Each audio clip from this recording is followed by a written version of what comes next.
a new value that we do is we are bold. So it's just, come on, you're fine. And also you're allowed to fail. Okay. You're allowed to make a mistake. Even our performance reviews, it's about, well, why didn't that happen? That's not often because of you, it's because we didn't do something, as in we, the companies. It's creating that culture. So I'm really interested in that, because I hear a lot of people say we allow our teams to fail. But the minute when they do fail, they get annoyed. Because I think it's a lovely thing to say. How do you make that a reality that your people really do think it's okay to fail?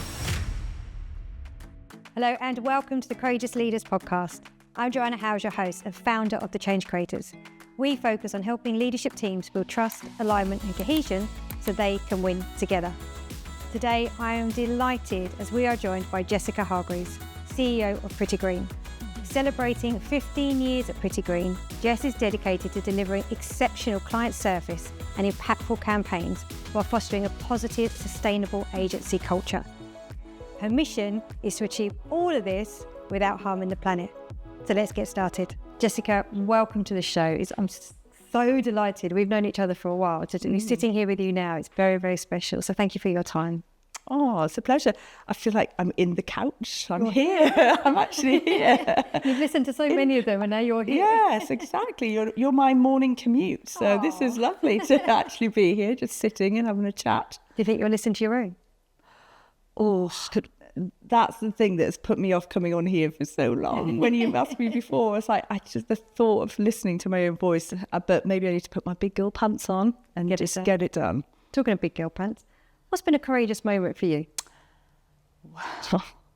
Lots of little moments. I was trying to think about this, and there's so many small things, but I think over the last couple of years, there's been such a transition in my leadership, my role, and basically moving out from not being a co anymore. And that is because I've always been a co-MD, a co-CEO. I worked in partnership with the most amazing person, Emma Grace, for years, and we have such different skills. We also always went along beside each other with a chair at the top with strings. And then when Emma decided she wanted to do something different, and she's still doing things with the agency, it was suddenly like, okay, is this me? Like, and actually making that judgment call to go, I think you can do this, and I had to, I couldn't understand why I was so reticent to do it, because I was thinking, why? You've been in the agency for years. What is it that's holding you back?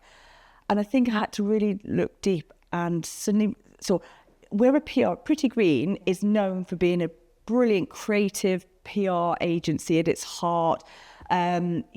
Just incredible campaigns, and I'm not a PR person. That's really what I think it came down to. And I was thinking, I think that was the piece that I had to get over and go, that's fine. You're bringing different skills. You're bringing something else to this. You love PR. You've been in this world for years, but you just come with a different approach to people, purpose, performance. That's where you come from. So congratulations on stepping out and doing it on your own, because it does take courage. Because I think a CEO role is suddenly all the eyes are on you, versus being able to, you've got your co. What do you think? What's going on? Exactly. The buck stops.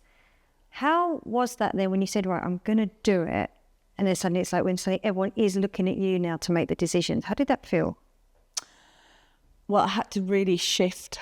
I had to get some good coaching, some leadership coaching, which is, I can literally promote you here. But I really had to change how I was looking at my working week. I had to take some time out, where previously I'd been sort of that, I'll go off with that person to plan and make things happen. I had to maybe look for inspiration from other places, and also start blocking out my diary in a different way, and actually making the decision, rather than as my disc. Obviously, I was quite obsessed with disc profiles. It's sort of, I feel like I always have to have everything in place, all the jigsaw pieces before I make the decision. It's like, no, you're going to have to just do it. Yeah, basically. And that's quite nice, isn't it? Because I think we're both big disc profile fans. And I know when I did mine, I was like, okay, I am someone who's a planner and things. But then the key is to know that just because that's what your profile says, it doesn't mean you can't do the other things. It just takes a bit more conscious effort and it probably will make you feel a bit tired afterwards. Yeah. So accessing that more dominant energy, how do you, because I know I work with a lot of people go, well, how do I access that? What helped you to kind of lean into that more dominant, visionary, decisive, kind of risk-taking energy? Looking outside, looking externally, like opening myself up more to inspiration, just rather than being the person who had their head down, maybe behind the scenes operationally. It was like, no, go out, go to industry events, meet other leaders of agencies, listen to other podcasts, and then actually just start testing, like literally put the words on a page and just say, right, this is what we're going to do this year. This is our word. This is the word. It's all about risk, or, and we're just going to make that happen. Backed up by some structure. Yeah, you've got to have a bit of structure there. You can't by some weekly, quarterly plans. And I know for you, so we've known each other a while. I know for you sitting here in this chair now, knowing that people will be listening to this, knowing that it's being recorded, this isn't your comfort zone. No. So has this been another part of you putting yourself out there and accessing new parts of you? Yeah, because I think I'm quite comfortable if I've got a subject that I think, I'm an expert in. So I've always loved, previously it was like, let me talk about ROI, performance, and modelling of, how measurement and getting commercial performance. Feel quite comfortable in that space. That's, where I feel really comfortable in. But in this space, this is being much more vulnerable, and being quite open about not having an answer always. Yeah. And so that does feel really different. Yeah. But then I think that's good. It's okay. It's okay to put yourself in that situation. We've just got to do. Yeah, I think we've just got to do it. And I think I've actually really enjoyed the past couple of years. Like I've always loved coming to work. I like working, and I love, like, the team are amazing. I've got the most amazing leadership team, and full stop, the entire company. Love going to work every day, but I feel a bit more, maybe in the back of my mind, I was actually probably a little bit frustrated. So actually doing these things, and again, pushing myself out, has been the thing that I needed to do. You needed that growth. Get a bit uncomfortable, start testing, asking questions, and doing these like restructuring. Yeah. That's it takes a bit of time and effort. Good on you. It's good because it's just really inspiring. So I think there's so many people that fearful of doing that. So to see people who are and go, no, it's possible, I think it's very, very inspiring. So thank you. If you're enjoying this episode and finding it insightful, I want to take a moment and remind you, if you haven't already, to hit that like button and subscribe to the channel. It's a small action, but it makes a big difference. Not only will you be the first to know when an episode drops, but it really helps us to continue to create this content for leaders like you.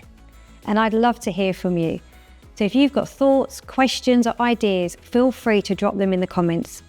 Also, if you want to explore how my leadership training and coaching can support you and your team, then drop me a DM and we can have a call.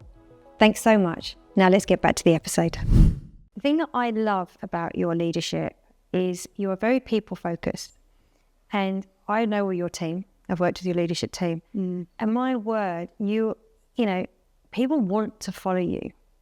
You have built so much trust. And as you said, I've got a great company. That is because I know how much effort over the years you've put into your culture.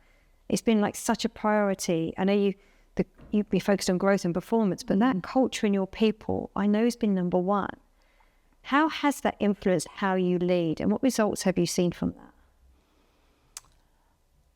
Well, I think this is so interesting, isn't it? Because it just comes, part of it is just, it's innate. Like, you just feel that people, that I'd like always hire people who you think are better than you or more skilled than you. Or so I think I'm naturally somebody who, I take a role as integrator. And it's like weaving a little spider's web. I think that's what I'm doing. Is that all the time I can just see I can always see the best of people. I can always say, oh my God, they are amazing. You must talk to that person. And I can see that you should be doing this. And maybe in your career, you should be doing this. So I think all the time my brain is looking at the people to help them deliver versus me knowing that I could do it. So that's the bit. And I find it so intriguing. Like, I've just been doing CEO one-to-ones with everybody in the agency because it's January. And it's amazing because you're just hearing different people's perspectives, you're learning, and again, knowing all their disc profiles. So I think it's coming at it from that people place. Does that answer it? Or not really? It does. I think so. It's innate with you, but what I love as well, you've done the profiles across the whole company, isn't it? So everybody knows everyone's foundation of self-awareness. So that helps you in the one-to-ones. Yeah. Just curious, I think there'll be some people listening going, how the hell are you finding the time to do one-to-ones with all of your staff? Where has that come from to do that? Well, I just try and do it once a year, and previously it was co, so it was split. So we might have to change again because we've grown quite a bit in the last year. But we have rock, because we set ourselves rocks, and we have, each quarter. So that is one of my rocks. So I've made the time, I've cleared my diary, because I think that is actually very valuable to help the growth and performance of the company. So I'm not doing it just because it's a nice to do. Yeah. I'm doing it because I learn, other people learn. So I think it's inherent in our culture, because then I'm sort of looking at our values, I'm testing things, I'm getting feedback, and I don't just do that. We have an external non-exec director who does one-to-ones as well halfway through the year. So you're always checking. Yeah, always checking and listening and trying to improve. And we can't do it all, but I think I'm just learning all the time, because I think people are so interesting. And I think that's the lovely thing, is you are genuinely interested in people. Yeah. And I just want to say, for people who don't know what rocks are, it's basically goals, isn't it? Yes. So setting your goals and what you're going to do. Yeah. I'm just really curious, with the one-to-ones you've already done, what would you say what's been one key insight that maybe was quite a surprise for you to hear, or a big learning moment? There's a few threads that have come out. I think one that's been quite concerning is more about the fear that people have got right now in the wider world at general, the DE&I changes that are seemingly coming around for all the wrong reasons. Trump, the hate piece, that talking to people, I was really surprised that came through, that people were just saying, we are still going to do everything we've committed to. It's like, we're doubling down on it. So that was a surprise, not in a bad way, but it's made me realise how much we've really got to make sure people feel safe and looked after. I don't think there was many surprises as such. I think it's just the little things that just come through that I like, that are probably more personal to people than anything else. But it's lovely that, I suppose, that psychological safety is there, that they can share, and that they see that you're interested in knowing. Yeah. But I just think, just to commend, I know you invested the time, you took your whole company onto a boat, and they all contributed to the values and had an amazing time. You've taken your leadership team away for a couple of days, again, just to focus on understanding each other. What results? Because I think there's a lot of people that go, does that really make a difference? Does it really impact the numbers? Have you got any tangible results to show the impact that's had? Yeah, 100%. I think we had our best year in 2024. We grew by 18% from a fee revenue point of view, literally the best year of 16 years. And we've spent more focus on people, training, roles, making sure everybody's so clear on their accountability from leadership down. And I think that is what's paid off, is really, really being so clear. Because I think that's the thing, is if you're not clear on your role, you're not clear on the vision, then that's really tricky. So I think we have been, it feels like we've put so much process in, so we're trusting the process. And yeah, that's been brilliant, because I do think sometimes I have been accused is the wrong word, but of being too caring about the people. We've got 2 people dedicated in HR, not me, to a company of 50 people, which seems a lot, but there's a lot to deal with right now, and I think that's really important. So yeah, we've had our best year. Client NPS scores are fantastic. Our survey results from the team are good, but yeah, we're winning great clients. We became a B Corp. Yeah. So I think there's things are slotting in, but it's people, purpose, performance. Those 3 things, absolutely, those pillars. So anyone listening who's still in doubt if that's where you should focus your time, because I get so frustrated, not just because of the role I do, but the first thing to get cut is training budgets, people budgets. And it's like, no, then that's the first thing that's going to come off, then your potential growth. The minute your people don't feel cared for, they're not going to take care of your business. So I just think that's your focus has just been proven just to see what you've done. And that has taken a bit of courage, because it's a really good point on the training budgets, because I think, a couple of years ago, we just did not invest in that way. 100% we would cut. And now I'm really even tomorrow night, we've got this big creative session, external speakers, the whole company, including clients coming. It's costing a lot of money, but I just feel like we're seeing the results from it. We really are seeing the results. I think it's brilliant. Yeah. So I'm full support in your leadership strategy. Of course. I'm loving it. I love that I've been able to help you as well, which is wonderful. I know. Well, I need your help. Something that came up in some of the work we've done, you've mentioned it briefly there, is being able to take risk. So what have you had to do to help your leadership team be able to start, because you're growing, you want to keep growing, but growth comes with taking some risk. So I know there's some people in your team that are naturally cautious. What have you noticed that's needed to happen to feel that confidence to take a risk? For them to see that the board are also taking some risks and doing some changes. Coaching, leadership coaching, there's no doubt about it. You can see the change. We did a 2-day retreat with you, which I think was phenomenal, and we will do it again, because it just... You can only do so much yourself. You've got to also put in the investment and allow people to go, oh, right, okay, this is me now. I'm allowing me to do this. And also changing some of especially for the leadership team, some of their R&Rs, so that they've got to make sure that 20% of their time is focused on leadership, which is then allowing them to take the risk, to think. And we've got a line in the budget now which is about this growth risk, so that everybody can put forward, this is what I want to do. I want to hire new people. I want to 10x. This is so we are actively encouraging this now, so that people are putting these plans in place, and therefore we can sort of look and say, right, there you go, that's what the KPI is of it. Okay, let's give it 6 months. Let's see whether it works. So it's very intentional, very focused, very clear. Calculated risk. Calculated risk. It's not just risk because that's sexy. Cool. It's thinking, and it's going, we could do this. And I think we just all needed it in ourselves to go, hang on, we can do this. We've got amazing team, amazing clients.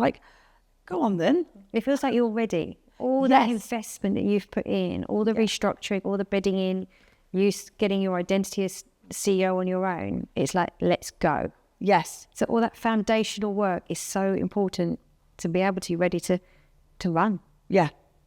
And it does feel now like it's our whole word this year is a new value that we do is we are bold. So it's just, come on, you're fine. And also you're allowed to fail.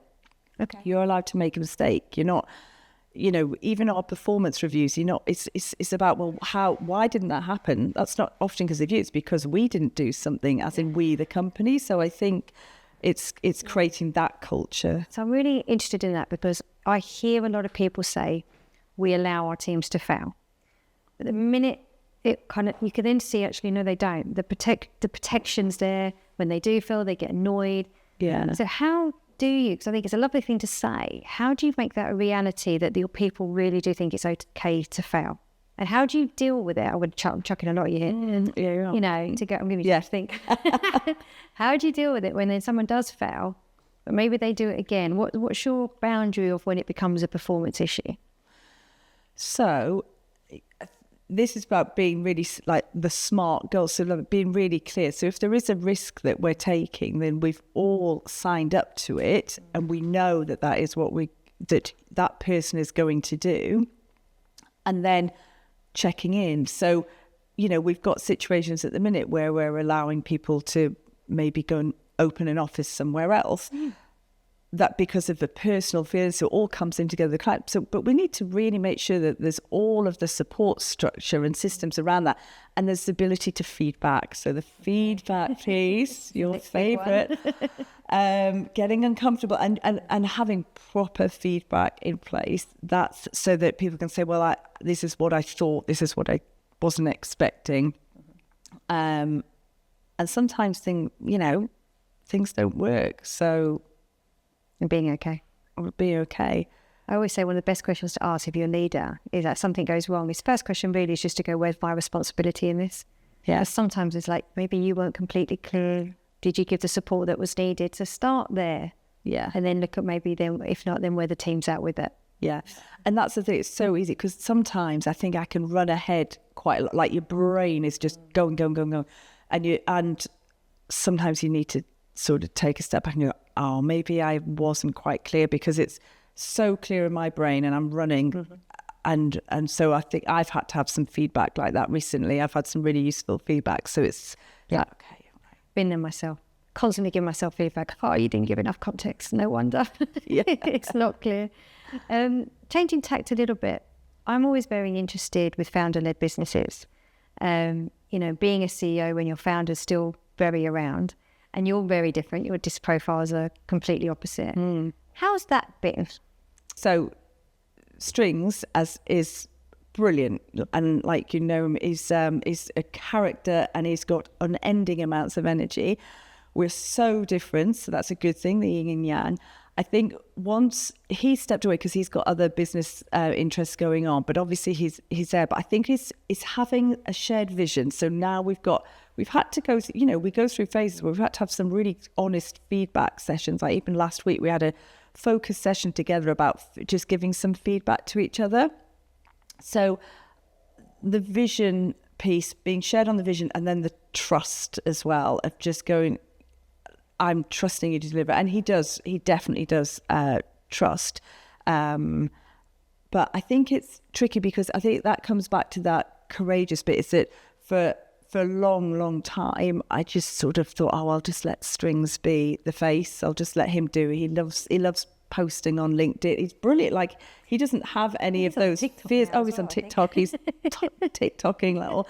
And he's... and that's great. But sometimes as well, it's like we all have to, as a leadership, and I think there's quite a lot with females. Maybe sometimes we don't necessarily put ourselves up front enough. So I've definitely been doing quite a lot of that. But we've got a really honest relationship. I've worked with him for years. He knows that, like, when to back off. Like, he can see my face, and he knows, like, that's And so I think there's just been a natural progression. Yeah.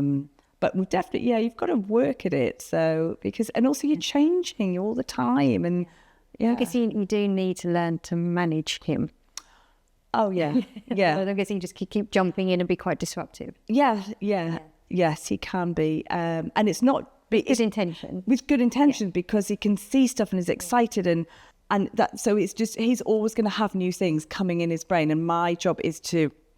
So that's brilliant, but can you just condense it and just come through me and the board, because it can be really disruptive, and we need a structure, we need calm, and we need to. So you've just got to work out that. Yeah, I think there's any like founder CEO relationships working. It is high communication. Do whatever you can to build a really, really high trust, but give each other space. Yeah, I think if it's too close, then. Oh yeah, I've said we work best when we don't work together. Yeah. Like we literally, because if we're, and even from years ago, I realised actually that, it was trust. Like, you do your thing and I'll do mine, and we'll kind of meet in the middle and basically pass the baton really well. So that's probably where it works best. Just a quick pause to ask for your help. We received wonderful messages on how the podcast is supporting you as leaders and helping to normalise the challenges you face. To help us reach and support more leaders, we'd love your help. If you haven't already, please can you follow or subscribe on the platforms you watch or listen to us on, as it makes a huge difference. Thank you so much. And now let's get back to the episode. So it's been a phenomenal year for you last year. Absolutely brilliant. Where now, if you're reflecting now, going, even more into this year, where do you want to be more courageous in your leadership? So I've got to delegate even more, I think. So I keep saying to myself and the team, make 50% of your role redundant. Try and do that. So I'm going through a process of really looking at, I have 5 accountabilities, and I'm looking at one in particular that I've just got to, that's got to go, and probably another one as well. So I've got to not be afraid of giving those away. And letting go. That's the bit. And so, because again, you can meddle a little bit too much. So that, I think that's definitely the piece. And I know it's probably the same one, but there's 2 big accountabilities I'm going to give away, and then that'll free my mind up to support the leadership team and help us grow. And I think that's the scariest thing, because you don't have like always a path. So your job description isn't as clear cut. Always changes. Yeah. And it's like really every quarter the CEO role kind of evolves, because you're moving things around all the time. Yeah. I think I spoke to one CEO and they just said they rewrote their job description every quarter. Yeah. It just changes. And how do you find, because I think we all love as leaders, like we know we need to let go and move ourselves out of stuff or not get so wondering what's going on in the detail in the business. What's your strategy in being able to let go? How do you do it? I think I do really like delegating. You do enjoy it? I do. I like, first of all, I've just got an EA, which is brilliant. So that's one strategy for this year. It's going to help me. But also, I think that because I think other people are much better at it than I am. So I think when it comes to clients, I'm not the right person for this. You know, I've got Sarah, the most amazing MD with strategy, and Lucy is a great, like, I've got a team who are so much better with all the client service directors. They're the ones who are doing that. Like, I just would get in the way. So I think on that level, that's fine. So I'm not meddling in that level. I think what is some of the big projects that you start is trying to move away from those people and then get the right person in. Yeah. It can be harder. So like B Corp, it's suddenly going, all right, actually, you're slowing it down as well. Did that take a lot out of you doing B Corp? Well, no, because it took a lot of my time, but I also we just made sure there was key department heads assigned, and had an amazing consultant if anybody ever needs an agency consultant to help them through. And we were doing a lot of it. That's the whole thing. Once you become a B Corp, it's actually just proving that you've been doing all of this. So, but yeah, it definitely takes some investment, and also it continues because you've got to make sure you're still adhering to it. Why was B Corp so important to you?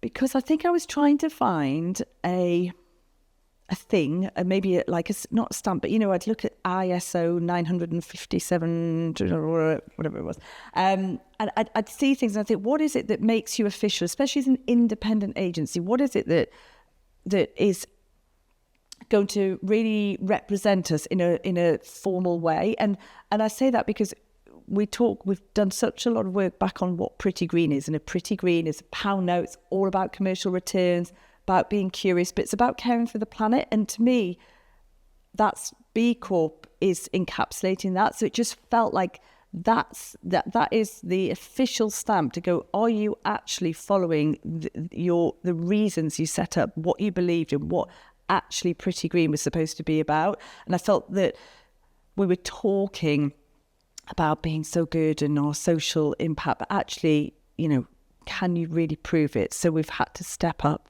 on some areas there. So that's why I felt it was important.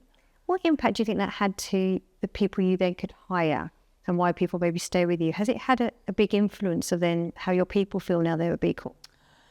I think we're still going through quite a learning process on B Corp, because I think people think, oh God, we're a B Corp, we've got to, and I'm like, no, you've already been a B Corp. So that's the people who are already in the business. You've done it. You just do what you've been doing. I think new people, I think it's really important, and I think because I think quite rightly, people in general, especially younger generation, want to know that you're a business that is caring, is doing good, has a balance. So I think it's increasingly important for that reason. It's to stand for something, isn't it? And everyone wants purpose. And there's a lot of talk. I see people talking nonsense. I just look and I just think, you're talking absolute rubbish. You don't even care. You don't even do that. You don't even get. I know people who've worked at your agency, and I think but you're doing a great story on yourself. So, but this is the real deal. This is about action and doing it. And that's what I love about you. If you say something, your integrity and what you stand for, it just follows through all the time. There's one thing that's just so admirable. What you say is what you're going to do, which I've just seen consistently with your leadership. It's really good. And I know it's hard to look in, isn't it? It's hard. I find that's the thing that I don't know what you think. Am I doing it? Well, from the outside. Thanks, Jo. I could tell you. I'll take that. I'll take that. That's it. I'm going to be 50 this year. Take compliments, be bold. That's the hard thing, isn't it? It's suddenly go, oh, I'm doing all right. Yes. It's just like, keep going. And then because you think, oh, you said you've had a really good year. Like, oh, that's a bit like that Amy Keane podcast, like fancy saying that you've been doing really well. How dare you? Yeah. How dare you celebrate How it? dare you celebrate the team? It's not me, it's the team. I was telling the team actually yesterday, be more Meerkat. Please be more Meerkat. That's what I want. I want you all looking out, not just looking in, looking after each other, checking everything's all right. That's what... I love that, be more Meerkat. Oh, that could be the title of your episode. There we go. The last bit I just kind of want to touch on is, I know you're doing fast growth. How much are you making sure that fast growth, in terms of also then looking after your culture? Because I can't tell you how many times that fast growth is the one thing then suddenly starts to damage and you start seeing the people not coping and falling down. What's your strategy to make sure you can keep both going at the same time? Well, that is why 2 of my accountabilities are being moved elsewhere, and why Strings and I are looking at what his accountabilities are. So we're all at the board, at leadership team level, starting to refocus a little bit and try to make sure. So there are going to be some growing pains because you suddenly win loads of new clients or you grow a new division. So we're definitely aware of that. So watch this space. But I think the first thing is that I'm aware. Yeah. And I'm just hoping that we can put enough in place and keep talking to everybody, keep everybody on the journey. Everybody knows where we're going and why we're doing it. So that's the strategy. Clarity. I love it when you just sit here. You haven't just sat here and tried to just give me, but this is how we're going to do X, Y, Z. It's like, not really sure, but we're aware of it and we're going to give it our best. That's what people just want, the truth from their leaders. They don't want some plan that might not be the real plan, but it's just to maybe make people feel they're safe, but it's not real safety. Yeah. And I know if I've got a leader saying to me, I know this is happening, we haven't been through this before, so it's the unknown, but we're going to keep talking to you. That's where I think trust builds. Yeah. Yeah. There's this pretense that, we're just going to do this. Yeah, and it's all fine. Fine. And also you can't, even if independent or networked agency, it's tough. It's so bloody tough. Like, if I look back at the ups and downs, so I think that it's just trying to then keep your neck and go, we know we can do this. Yeah, that belief. As long as you've got the belief, everything else then can follow. A vision, a belief, and then we can see we'll all get there together. And keep the Meerkat, keep looking out for each other. We'll survive somehow. So Jess, with everything, all the experiences you've had, what advice would you pass to your younger self? I would get a mentor. I worked really closely with the Brixton Finishing School since they founded. And I look back and I think, God, I wish I'd had a mentor. And don't get me wrong, I've had people who've helped me in my career, but I think to have had an external mentor when you're, I just think that would have been really helpful. I've had people along the way, but I think something more formal, I've probably said to myself, really focus on why and trying to get a mentor and say no more. Is there been a moment in your time where you go, I really wish I'd said no to that? The one that stands out to me is probably when, after my second child, I joined Strings at PrettyGreen. It was setting up, and then it was crazy. It was amazing, and really, I probably should have said no. I've only ever had short maternity leaves. I got to a point, phone call to China in the middle of the night on a campaign, and literally at that point, it was almost, I said no too late, because I kind of stood in floods of tears, phoned up strings and said, I am out, like literally. And I had to really take a long time with myself again to build myself back up and think, you can't let yourself get to that pressure. And I think it had been all through my 20s, just saying yes, yes, yes, yes, yes. And then probably, so it's like a culmination of getting to that point. So when I did say no, I meant it. Yeah, that was it. I'm done. I need some counselling.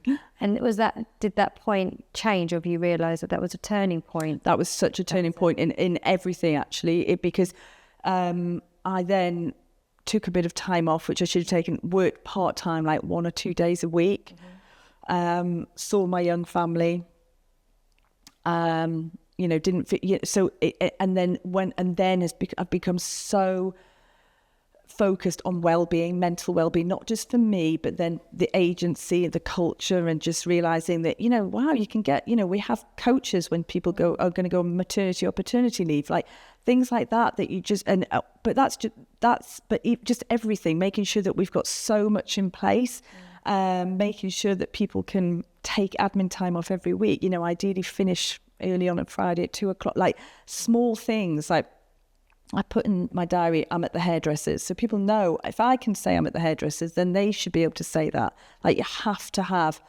that balance. Like life is short, which is one of our values. So I think that piece, it was just like, what are you doing? You've got one life and you are broken, absolutely broken. Yeah. And it's really interesting hearing that, because it kind of shows me how that moment was really quite critical in terms of the leader who's sitting in front of me today. Yeah. The decisions you've made and the care you now put on people, because you've been there, broken, that it's almost like, I will not see anybody if I've got the opportunity to lead, I'm not going to see anybody in my leadership who I'm leading go through that. Yes. Yeah. Because I think it's so easy. We're all, we're complex beings. Our brains, you need to look after ourselves in all sorts of ways. So, yeah, I'm very conscious of that. Very conscious of that. Thank you for sharing that. That's helped me, because I didn't know that. So it's helped me kind of piece some of the pieces together of how you've become. Yeah, that's what. Today. Yeah, it's interesting, isn't it, when you actually start to think about those moments and how they shape you. Yeah. Before we close, is there any final words or anything you'd like to share that we haven't got to? Well, thank you for your leadership coaching. Just think, it's interesting to talk through. It's like a little counselling session, isn't it? People say that it's like therapy. Yeah. Has it been as scary as you thought it would be? No. Oh yeah, because actually that was the thing I was going to say. I really was concerned about coming on here. Well, I don't know whether I'll listen to it, but yeah, it's not. You've done it. You can now tick it. You should be an investigative journalist, because actually you've got that kind of just calmly sitting there. That was a skill I always remember somebody telling me years ago. You just quietly listen, obviously being the coach that you are, and then next thing you're doing that moment. But thank you so much, and I'm very excited to get this out, and congratulations on all the success you've had. Oh. And thank you to everyone listening, and we will see you next week. If you've been loving our Courageous Leaders podcast, please can I ask you to subscribe to our YouTube channel. Your support helps keep the quality content coming and reach listeners like you that we can then really, really help. We fund this podcast ourselves, so to have your support means that we can keep delivering week on week. Thank you.